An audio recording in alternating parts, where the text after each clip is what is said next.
Hello! Ako ipakita sa inyo ang akong incubator nga regalo sa akong anak.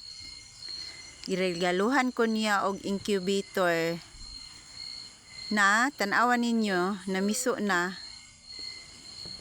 Dagko ra ba nga piso oh?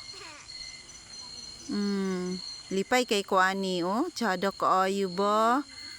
Diba? Legit gyud kay siya nga incubator. Ang sulod bitaw ani kay 30 ka buok. Pero ang ako nabutang nga itlog gamay ra kay kuan man. O kana siya bugok kay naulanan man gud na. Wala na ako napili kay gamay ra man ang itlog, ipangbutang na lang nako tanan bisag nakahibalo ko nga katus siya nabasa sa ulan. Nangabuhi unom ra gid ka buok kay pito ra man ka itlog ang akong nabutang. Tsada kaayo no. Tsada kaayo ba?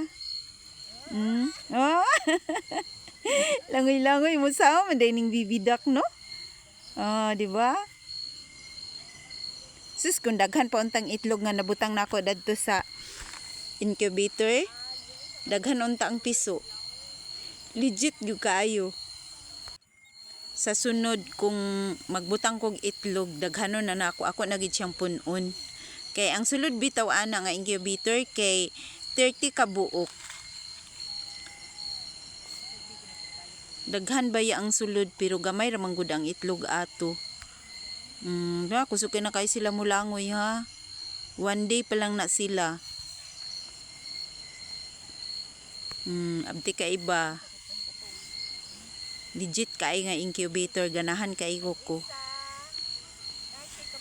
Ganahan jud kay ko. Kana siya ang iyang tilaan na na siya kapansanan ang iyang tiil kay kungkung.